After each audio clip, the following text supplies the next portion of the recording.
What's up, guys? Hope you're having a good day. So another week, another NBA Youngboy album. Not sure. It could be a mixtape. Probably a mixtape is what he's classifying it as. But literally, I was looking back at my videos, and he just dropped Realer 2 like exactly 1 month ago. And then before that, it was like exactly 1 month that he dropped Slimedo, the last Slimedo, or Slimedo, however you pronounce it. So this dude's on an absolute tear. I did notice that this new one is also dropped on Atlantic Records, and we'll talk about that. We'll talk about everything, but the main objective of this video, as you guys know, if you've been here before, is to dissect the sales and talk about the sales and what we think it's going to sell in the first week, and we'll get to all that. So 3800 Degrees, the new album, definitely 100% a play on the 400 Degrees album by Juvenile. He even did the same kind of cover that Juvenile did with 400 Degrees. By the way, for all you super young guys out there, if you've never heard Juvenile, if you've never listened to 400 Degrees, go listen to it right now. It's a fire album.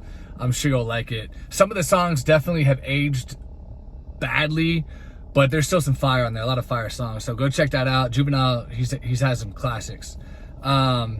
Anyway, so 3800 Degrees is out today. Couple guest features. I saw E40 was on there, and Mouse on the Track. Mouse on the Track is another Louisiana guy that used to work with Lil Boosie a lot. But you know, short and sweet, 13 tracks.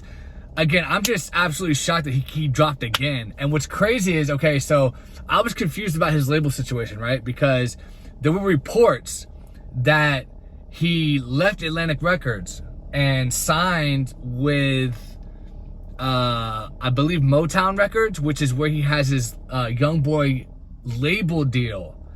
Anytime he drops a Youngboy compilation album, he always does it through Motown. So from what I read, he signed a solo deal as well before the last Slimedo. That was supposed to be his last album on Atlantic Records.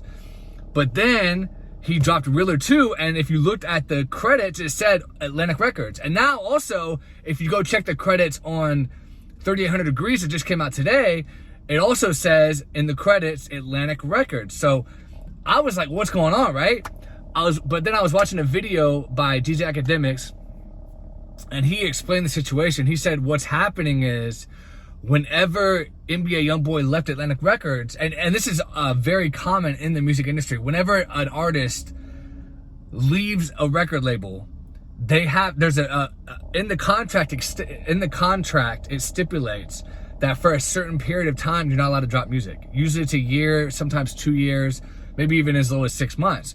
Well, NBA Youngboy, he lets you drop, as you can see, 3 releases in 3 months. He lets you drop every month. He'd probably drop every week if it was, you know, theoretically possible or whatever.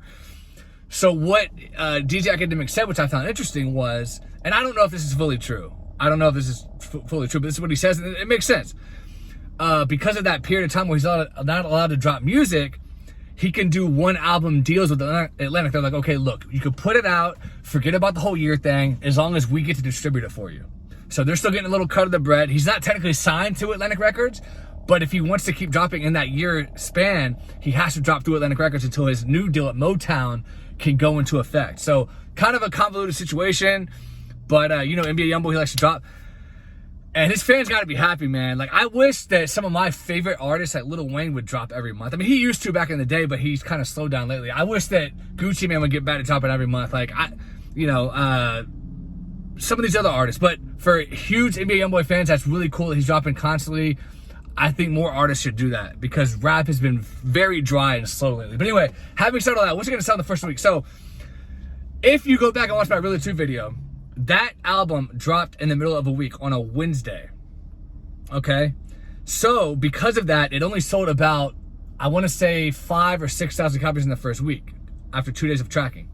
But in the second week, it ended up selling 40K. So basically, if you just want to combine those, in about a week, it probably would have sold about 45 to 50K. So if you look at that, and then you look at 3800 Degrees, which has about the same amount of tracks, same kind of feature setup, I think this one's going to sell about 40 to 50K in the first week.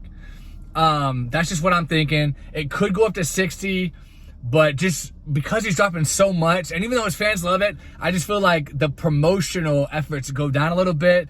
The marketing goes down a little bit. So I'm thinking 40 to 50K in the first week. That's my prediction. Let me know in the comments what you guys think. Subscribe if you've never been here. Give me a like. Appreciate you guys as always, and have a good day.